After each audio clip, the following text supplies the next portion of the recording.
Hello everybody, welcome back to my YouTube channel. It's your girl Ntakwana Muteki, aka Leah Millionaire, and welcome back. So I've been getting a lot of positive feedback on our series on dating, and I am amazed. I just pray that it's not just words coming into your ear and going out the other way. I pray that your life is being changed, and I pray that you are absolutely enjoying every moment of it as I am. So today we're going to talk about some other questions that you have submitted. One of them being, is it okay for me to settle? How do I know that I am settling for a guy if I'm in a relationship? Another question that I thought was intriguing was, is chemistry and attraction important in a relationship? So stick around as I answer all of your questions.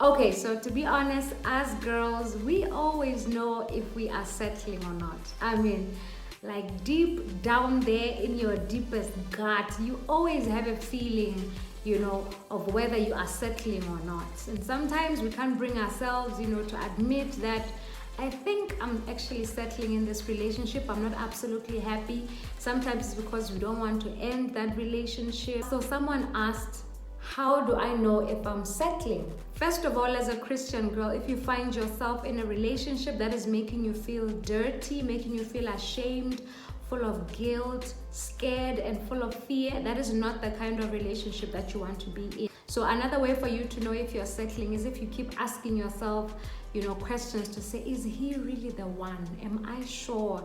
Am I really committed to this? Now, I understand that when you are newly in a relationship or you're about to say yes to a guy, you may go through seasons or questions where you're asking yourself, am I sure? But if you find yourself constantly, even after, sitting down and assuring yourself as to why you've said yes to this guy, after all of that, you still find yourself unsatisfied or wondering if you will ever, totally be absolutely in love with him, then you know that you're settling. So if you ask yourself, what if there's another guy out there for me? What if, I say yes to this one, or I commit in this relationship, and then 4 months later, there's somebody else who comes into the picture. If you're not settled in your gut, if you don't have the peace of God that is bubbling up, that is able to settle you, that you know that he's the one, then my sister, you are settling.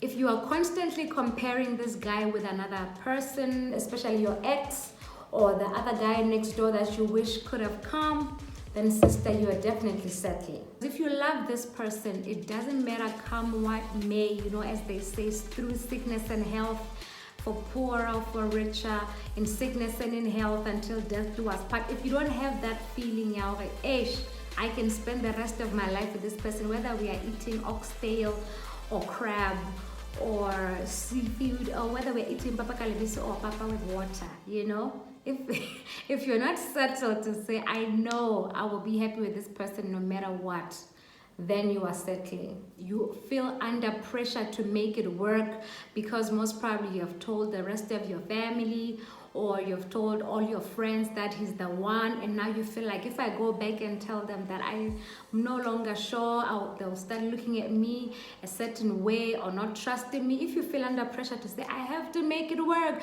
because I've already overpromised, I've given myself to this guy,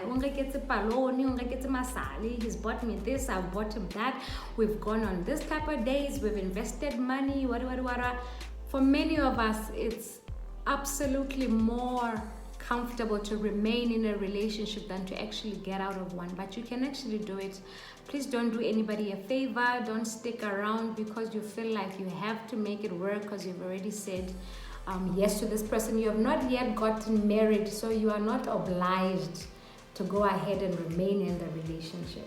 Another way for you to know if you're settling is if you feel like you're out of options. If you look at your options or bachelors around you and you feel like if I don't go with Tom, then I'm only left with Jabulani, and honestly I would rather have Tom than Jabulani. As if you are more concerned about the biological clock than the purpose of God. Like if you just feel like, I'm 25, I'm 30, I need to be popping babies right now and nobody's coming, so I will be in a relationship with whoever, then sister, you are settling. Wait, be patient, the babies will come. You will pop them babies. As long as it's in the will of God for you to wait and marry whoever you marry at the right time. Question number 2, is physical attraction and chemistry important in a relationship? Well, I believe that this is very important in a relationship, and it depends on what you define as chemistry and as attraction, because it's very much subject to many aspects. We all like different things, we all prefer different things, we all define chemistry, a different way, or attraction a certain way. But what is mostly important is that more than looking for attraction or chemistry in a relationship, we should look for a guy or a girl that has a beautiful heart more than as to how they look like.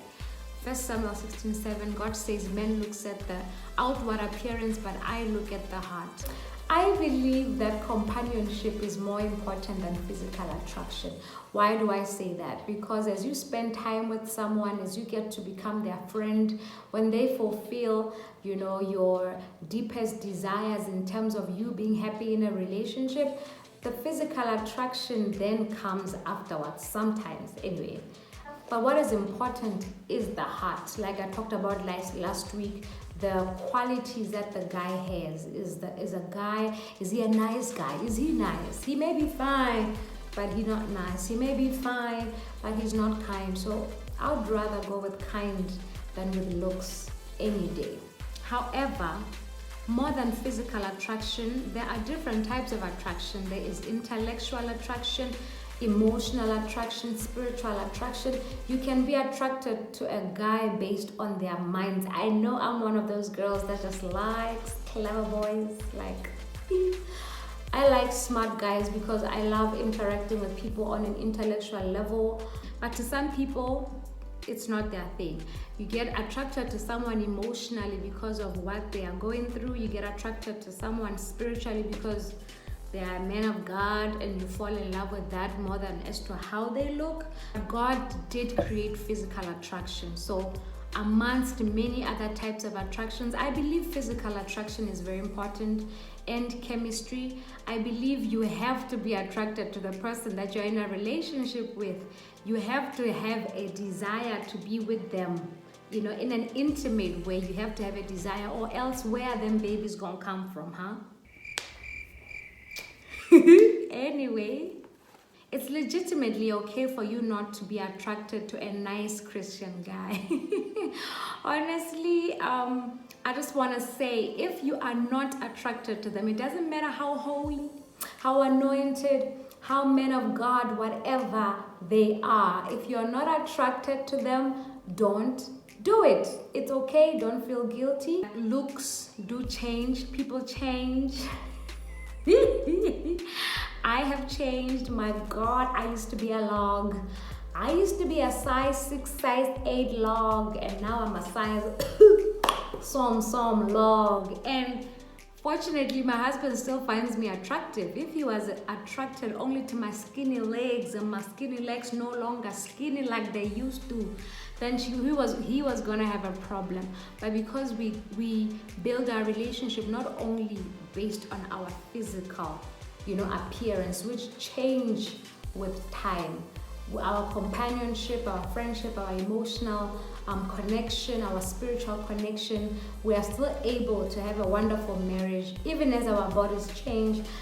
But just from me, as your big sis, I would rather date someone who is not so attractive than date someone who is so fine but has a stinking attitude, has a horrible heart. Someone who is beautiful from afar but far from beautiful. They are not even worth it. To do life with such a person is torture for a very long time. So remember, it's not all about looks. It's not all about how people look like, but it's about the quality, substance, the inside. Number 3, how do I get over an ex? How do I move on after breaking up with a guy? Let's just take time to cry right now.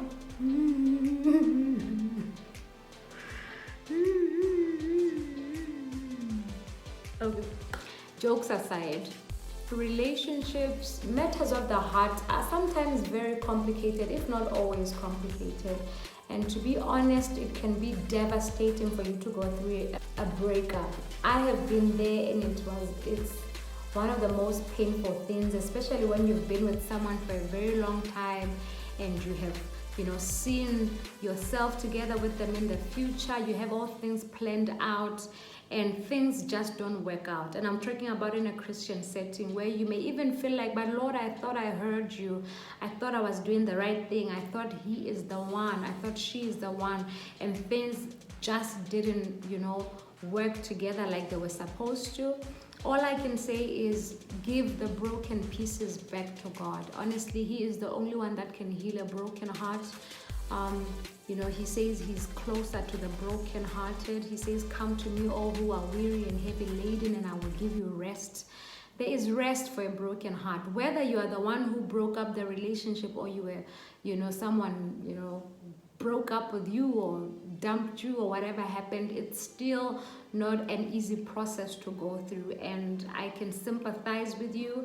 I don't even know why we put ourselves through such sometimes, but anyway, you are in that predicament right now. So first of all, I would say grieve.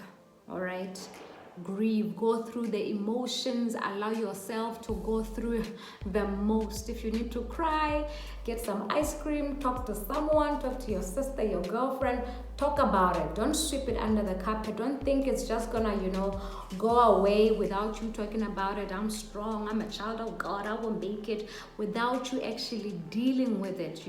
There's an amazing book by Paula White. We read it years back, and that book says if you don't deal with it, you cannot confront it. You cannot conquer what you do not confront. So deal with it, grieve, go through the emotions, the roller coaster, the mascara, the crying.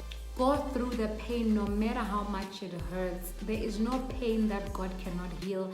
There is no wound that God cannot bind up. He does not waste a hurt. Set boundaries after a breakup. Don't be like, okay, can we be friends? Well, I'm just one of those people, depending on how the breakup went down. I don't believe it's time for you to be all sweet and buddy. It's over. Let's keep it that way, and for it to remain over, sometimes you have to put drastic measures. For you to get over someone, you have to, even if it's for a season, while you grieve and while you're finding your head and finding, yourself again. If it means not talking to them on WhatsApp, if it means blocking them, yes, I said it, you better block them on your social media, unfriend them. I'm just saying, for a while, take some time by yourself, put that boundary. I don't want to be your friend for now. Like I said, depending on how the breakup went down. If it was a mutual, agreement, God is saying we're not meant to be together, that's fine. I'm not saying be enemies, but I'm saying for a certain season, for you to heal without the confusion and the holding on to certain things, is just give yourself a break from this person. Put that boundary to say, I don't want you all up in my face, because for me to deal with it, I can't have it always here. I have to give myself time to be by myself and just allow God to work, allow myself to get through this. So set boundaries. The same way that you set, boundaries on a physical wound, like if you go on a bike and then you break your knee and you have to take some time and put it to rest for it to heal. Don't just break up with someone and then take your heart back and then put it in there and you're just feeding it with the what if we get back together and the whatnot. That heart is not gonna be well anytime soon. So the same way that you take time to rest with a physical wound is the same way that you should take with your heart to rest. You can't be seeing each other on a regular basis with that particular person. God forbid. You are in the same ministry with that person. I'm sorry, you work with that person, you go to church with that person, or they're in your inner circle. It's gonna be difficult, but you're gonna have to grow up and just fess up and just be strong. But after that, kapooch, Bye. See you later. By all means, try to let go of the fantasy or of the thought of you guys reconciling or getting back together, especially if it's something that God has said is a no. But sometimes God can say, not forever, but for a season, I need you to break up with this person. Then honor God. If you're going to obey and actually take some time away from that person for them to mature on their own and for you to grow on your own, then don't be trying to confuse or interrupt the work that God is doing in that other person's life. Give them space, give them time, allow them to grow, to mature. Trust me, you will love them better, you will appreciate them better after God does the 911 surgery in their lives, that spiritual work. Allow it. You will thank me. Allow it. Don't immediately have like a rebound. Don't go from one relationship to another to try to heal the hurt and the pain that you're experiencing. Take time. Some people don't know how to be single. You need to learn to be single. You can't jump from one relationship to another. It's very important. I would say at least take a year before you get into another relationship, or at least 6 months. Take some time. Don't be like, it's over, and then 3 weeks, 4 weeks later, Leah, I'm in a relationship with another dude. Immediately God sent the right one. Honestly, girl, can you just learn to be alone? Don't just be single by the definition of not being in a relationship, but be single in your heart. Take some time to be single in your heart, to be alone in your heart, without DMs, WhatsApp messages, or Facebook Messenger, all the time. Learn to be by yourself. Contentment in singleness, oh Lord. Contentment in singleness. No rebound. Take a break. Take a chill pill. Another temptation that we have, after breaking up with someone is you want to isolate yourself. You want to hide and be by yourself and whatever. I said grieve. Yes, you can grieve by yourself, but allow yourself to have a community. Have people that you are talking to, people that you are, being accountable to about your emotions, what you're going through, and allow them to help you. We all need someone to go through tough times with us. So don't isolate yourself. The devil likes isolation. Take it one day at a time. It's not easy. It shall be well. Baby girl, I promise you, one day you'll look back and go, hey, didn't I think I would not be able to get over this? When you eventually do get over it, it's gonna be beautiful when you get into a relationship with the guy that you were always meant to be with. So you can do this. God loves you, and I'm sorry about your breakup. Girl, it's gonna be alright, okay? It's gonna be alright. Thank you so much for watching, guys. That's all I have for you today. I just want to give a big shout out to Ntati Moeti. I hope I said it right. A new subby.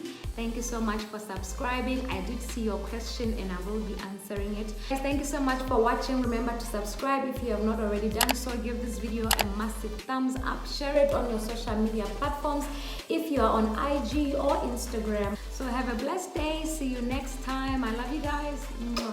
Peace.